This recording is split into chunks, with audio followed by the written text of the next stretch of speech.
real estate market.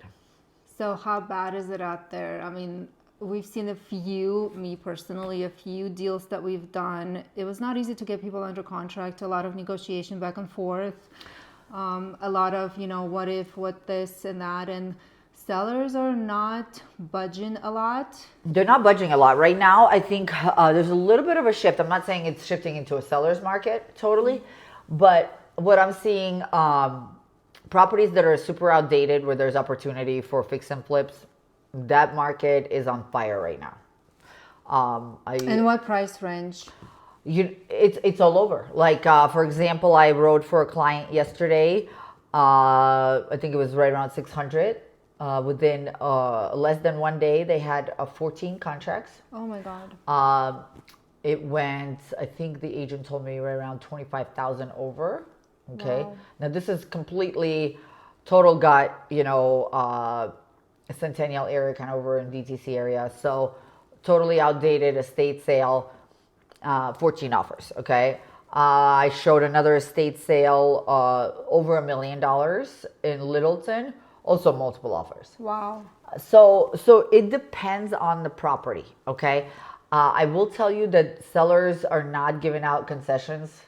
Yeah, we just had another deal where we were asking for we barely got 10 grand out of that deal. Yeah, and we used to get 6%, on certain deals, and it's just not happening. No, and so what we were able to do in the winter, with getting 80, 100 grand in concessions to buy down rates.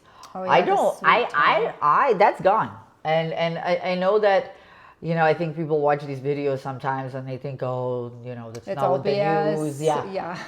news. When you're watching the news, and I'll be honest with you, my parents are like perfect example of that because they watch, the news all day because they're older, obviously, and they're watching national news, and so constantly I come over there and they're like, "Are you doing okay? The world is everything is crashing," and I'm like, I don't know what we're talking about, but yeah. So again, when you're watching national news, you got to understand it's so general, right?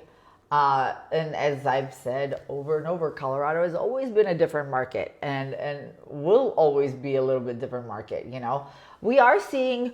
I will have to say that personally, just my own personal clients, I think over the last 2 years, I've seen a large amount of migration out of the state. Yes, that's happening a lot, actually. Not a lot of migration into the state. Not as much as we used to. I think it's interesting. I'm seeing the people that are leaving the state, a lot of them are retirees, right? Mm-hmm. That are moving out of state to be closer to kids.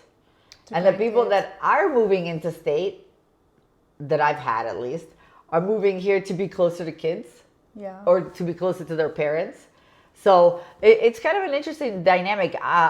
Not a lot for me has been due to like relocation or job changes, that kind of stuff. It seems to be more personal. It's very personal. Job really doesn't matter nowadays because everything is remote. Yeah, like we just had 2 people that we closed. They both remote employees, so it really didn't matter. It was a family situation that they were moving for. Yeah,